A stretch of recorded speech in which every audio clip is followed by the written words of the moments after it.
اس کا پہلا شعر ہے، جنوں تہمت کشے تسکین نہ ہو، گر شادمانی کی، نمک پاشے خراشے دل سے ہے، لذت زندگانی کی۔ آئیے پہلے اس کے مشکل الفاظ دیکھ لیتے ہیں۔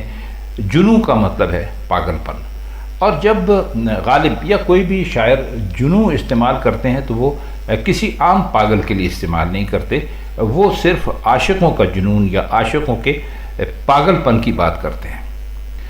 تہمت کا مطلب ہوتا ہے الزام لگانا۔ شادمانی کہتے ہیں خوشی کو، نمک پاش کہتے ہیں جس سے نمک چھڑکا جاتا ہے۔ آپ نے بھی دیکھا ہوگا اکثر ہم لوگوں کو کھانوں کی میزوں پر یہ موجود ہوتا ہے نمک پاش، جس سے کہ نمک چھڑکتے ہیں۔ اور خراش کا مطلب ہوتا ہے یہاں پر ہے زخم۔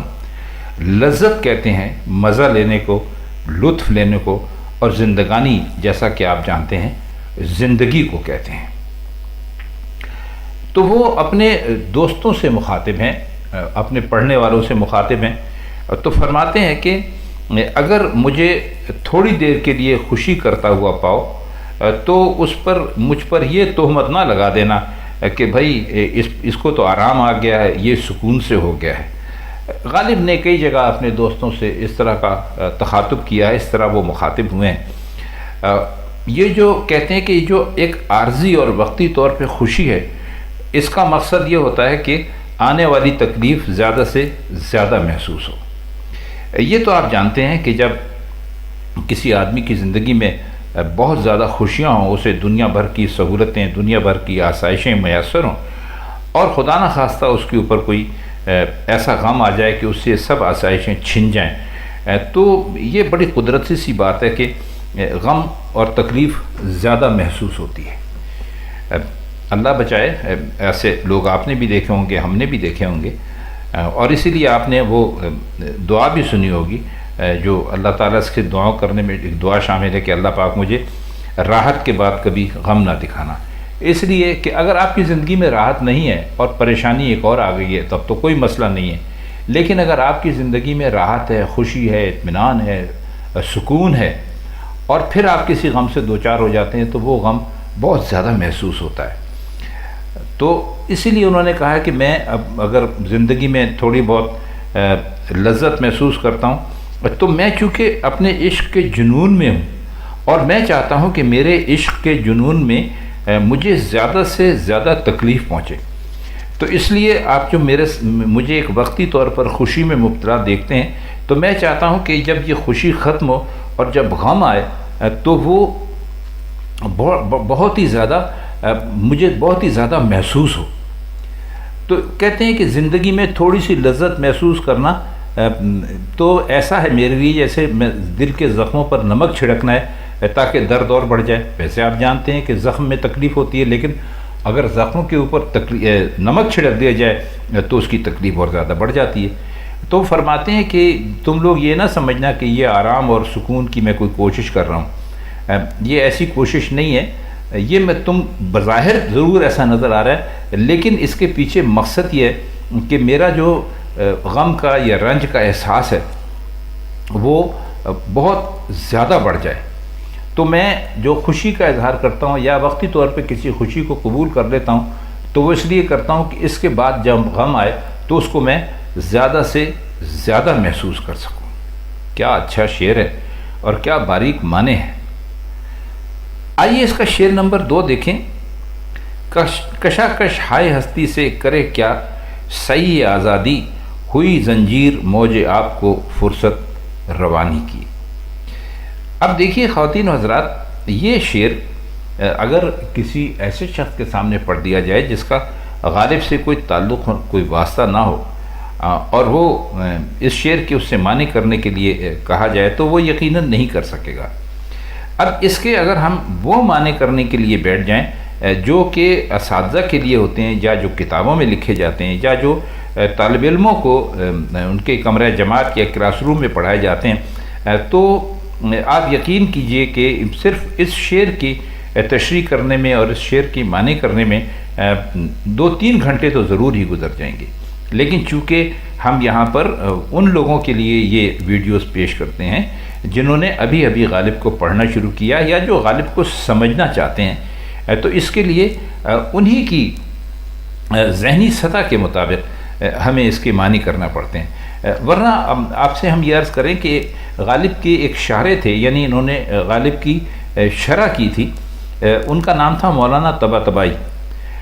تو اگر آپ ان کی شرح پڑھیں گے تو آپ یقین کریں کہ وہ اتنے مشکل الفاظ میں ہے کہ آپ کو وہ شرح سمجھنے کے لیے بھی ایک کسی استاد کی ضرورت پڑے گی۔ لیکن ہم نے یہاں پر آپ کے لیے غالب کو بالکل پانی کی طرح آسان بنانے کی کوشش کی ہے، اور ہمارا مقصد ہی یہ ہے کہ شرح کے دوران بھی ہم کوئی ایسے مشکل الفاظ استعمال نہ کریں جو ہمارے دوستوں کی سمجھ میں نہ آئے، کیونکہ یہاں بہت سارے ایسے دوست ہیں جن کی زبان اردو نہیں بلکہ ہندی ہے، تو وہ ان کے لیے بڑی مشکل ہو جاتی ہے، تو ہم کوشش وہ ان الفاظ کو استعمال کرنے کی کرتے ہیں جو روزمرہ استعمال ہوتے ہیں اور جنہیں سب سمجھتے ہیں۔ بہرحال تو شعر ابھی ہم نے آپ کو سنایا کہ کشاکش ہائے ہستی سے کرے کیا صحیح آزادی، ہوئی زنجیر موج آپ کو فرصت روانی کی۔ اس میں لفظ آیا ہے کشاکش۔ کشاکش کا مطلب ہوتا ہے کھینچتان، کشمکش، انگریزی میں کہہ لیجئے تو اسٹرگل۔ ہستی کہا گیا ہے اپنی زندگی کو، اور سعی کا مطلب ہوتا ہے کوشش، اور موج آپ کہتے ہیں پانی کی لہر کو، اور روانی کہتے ہیں پانی کے بہنے کو۔ امید ہے کہ یہ سارے الفاظ آپ کی سمجھ میں آ گئے ہوں گے، اور جب ہم اس شعر کا مطلب کریں گے تو آپ ان سے بہت آسانی کے ساتھ ان کو استعمال کر کے یا ان کو ذہن میں رکھ کے اس غزل کو سمجھ جائیں گے۔ تو فرماتے وہ یہ ہیں کہ زندگی کی کھینچتان اور کشمکش یا اسٹرگل سے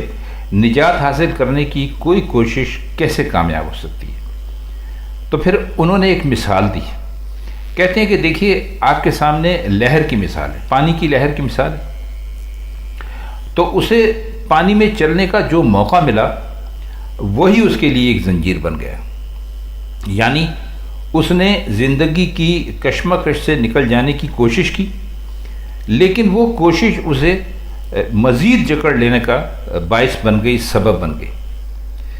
اب آپ نے دیکھا ہوگا کہ دریا یا سمندر میں لہروں کو دیکھیں تو ان کی شکل ایک زنجیر سے ملتی جلتی نظر آئے گی، یعنی ایک لہر اٹھتی ہے، اس کے پیچھے دوسری، اس کے پیچھے تیسری، اور اسی طرح جیسے زنجیر ہوتی ہے کہ اس کے اندر ایک کڑا پڑا ہوا ہوتا ہے، پھر دوسرا، پھر تیسرا، پھر چوتھا،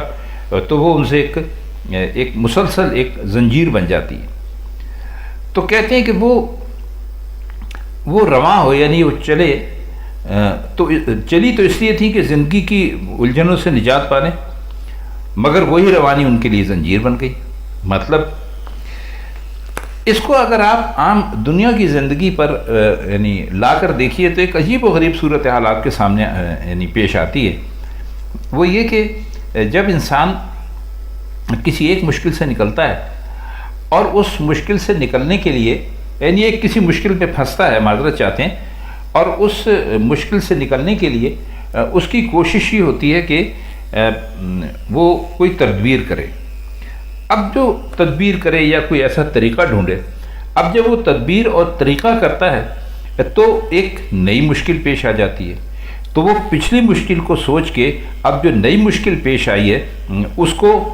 دور کرنے کی کوشش کرتا ہے، اس کو رفع کرنے کی کوشش کرتا ہے، تو پھر ایک تیسری مشکل آ جاتی ہے۔ تو وہ انہوں نے کتنی اچھی بات کی ہے اس میں، جو انہوں نے کشاکش ہائے ہستی کہا ہے وہ انہوں نے زندگی کی کشمکش کو کہا ہے۔ ابھی آپ کو بتایا کہ ہستی زندگی کو کہتے ہیں، تو فرماتے یہ ہیں کہ انسان جو ہے وہ بالکل بے بس ہے، اس کی جو مشکلات ہیں وہ بالکل اسی طرح ہیں کہ جیسے پانی کی ایک لہر ہے، وہ پانی میں سے اٹھتی ہے اور اس کا خیال یہ ہوتا ہے کہ وہ اپنی مشکل کا اس نے حل پا لیا ہے، یعنی وہ نکلنے کی وہاں سے کوشش کرتی ہے، پانی کی جو لہر ہوتی ہے، لیکن اس کے پیچھے ایک دوسری لہر اٹھتی ہے، پھر تیسری، پھر چوتھی ہے۔ تو کہتے ہیں کہ یہی حال جو انسان ہے اس کی ہے کہ وہ آزادی کی بڑی کوشش کرتا ہے اپنی مشکلات سے، لیکن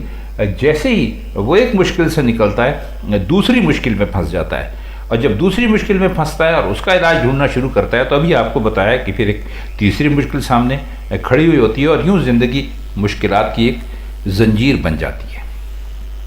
اس کا آخری شعر ہے: پس مردن بھی دیوانہ زیارت گاہ تفنا ہے، شرار سنگ نے تربت پہ میری گل فشانی کی۔ پس مردن کا مطلب ہوتا ہے مرنے کے بعد۔ دیوانہ آپ جانتے ہیں جنونی یا پاگل۔ زیارت گاہ ایک ایسی جگہ ہوتی ہے کہ جہاں پر آپ عقیدت کے لیے جاتے ہیں کہیں پر، جیسے آپ کسی بزرگ کے مزار پر جاتے ہیں یا آپ کسی اللہ والے آدمی کے پاس ملنے کے لیے جاتے ہیں تو اس کو بھی کہتے ہیں کہ آپ نے اس کی زیارت کی۔ اور شرار کہتے ہیں چنگاری کو، سنگ کہتے ہیں پتھر کو، تربت کہتے ہیں قبر کو، اور گلفشانی کہتے ہیں پھول برسانے کو۔ اب یہ شعر اپنے اندر بڑے گہرے معنی رکھتا ہے۔ اب آپ اس کو یوں سمجھنے کی کوشش کیجئے کہ دیوانہ مر چکا، یعنی وہ دیوانہ جو سڑکوں پہ اور گلیوں میں گھوما کرتا تھا، اپنے جنون عشق کے اندر اپنی محبوبہ کو یاد کیا کرتا تھا، اور اس کو محبوبہ نہیں مل سکی، وہ پاگل ہو گیا، ایک عاشق کی بات کرتے ہیں، تو وہ مر گیا۔ اور جب وہ مر گیا تو وہ قبر میں بھی دفن ہو گیا، اور بلکہ اس کی قبر بھی پکی کر دی۔ لیکن اب لڑکے والے وہاں اب تک پہنچ رہے ہیں اور اس کی قبر پر اینٹ پتھر مار رہے ہیں، جس طرح دیوانی کی زندگی میں مار رہے تھے۔ اب تو شاید یہ اتنا دستور نہیں ہے، لیکن غالب کے زمانے میں یقیناً تھا کہ جو پاگل ہو جاتے تھے لوگ، ان کو گلیوں کے لڑکے جو ہیں وہ پتھر مارا کرتے تھے۔ تو اس سے یہ بات مشہور ہو گئی کہ جی جو دیوانہ ہوتا ہے، جو پاگل ہوتا ہے، اس کو سب پتھر مارتے ہیں۔ تو اس زمانے کا جو دستور تھا، غلط تو تھا لیکن بہرحال سب اچھا بھی نہیں سمجھتے ہوں گے، تو غالب نے اسی کو اس میں استعمال کیا ہے۔ تو فرما یہ رہے کہ جی وہ مر گیا،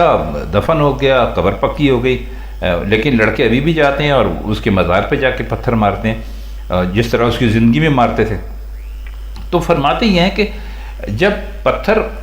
پکی قبر پر لگتا ہے تو رگڑ سے چنگاری پیدا ہوتی ہے۔ آپ جانتے ہیں، آپ بھی 2 پتھر لیجئے اور ان کو ایک دوسرے کے ساتھ بہت یعنی زور سے رگڑیے، سختی کے ساتھ، تو اس میں چھوٹی سی آپ کو چنگاری سے نظر آتی ہے۔ تو کہتے ہیں کہ وہ دیوانہ جو ہے وہ قبر کے اندر ہے، لیکن وہ سمجھتا ہے کہ اس کی قبر پر پھول چڑھائے جا رہے ہیں۔ تو اسی اعتبار سے انہوں نے قبر کو زیارت گاہ قرار دے دیا، نشانہ نہیں بتایا۔ اس شعر کو اس کی مزید تشریح بھی کی جا سکتی ہے، لیکن یہ ہم نے آپ کو اس کی ایک طرح سے یوں سمجھ لیجیے کہ اس کا آپ کو راستہ بتا دیا۔ اب آپ اس کو جتنا سوچتے چلے جائیں گے، آپ کے لیے اس کی معنی میں سے، اس کی گہرائی میں سے نئے معنی ابھرتے چلے آئیں گے۔ تو یوں سمجھ لیجئے کہ جب وہ مر گیا تو دیوانہ تھا نا، زندگی میں بھی پتھر مارتے تھے، اور مرنے کے بعد اس کی پکی قبر پر بھی آ کے پتھر مارنا شروع کیے۔ تو جب پتھر سے پتھر ٹکرایا، یعنی پکی قبر سے پتھر ٹکرایا، تو اس سے ایک چنگاری پیدا ہوئی۔ لیکن دیوانہ یہ سمجھتا ہے کہ جی اس کی قبر پر یہ لوگ پھول چڑھانے کے لیے آئے ہیں، تو اسی لیے اس نے اپنی قبر کو زیارت گاہ بھی کہہ دیا۔ یہ نہیں بتایا کہ اس کی قبر جو ہے وہ کسی قسم کے مرنے کے بعد بھی کسی قسم کے ظلم و ستم کا نشانہ بنی ہوئی ہے۔ تو خواتین حضرات، یہ تھی مرزا غالب کی آج کی غزل، اس کے مشکل الفاظ کے معنی اور اس کا کچھ مطلب ہم نے آپ کی خدمت میں پیش کرنے کی کوشش کی۔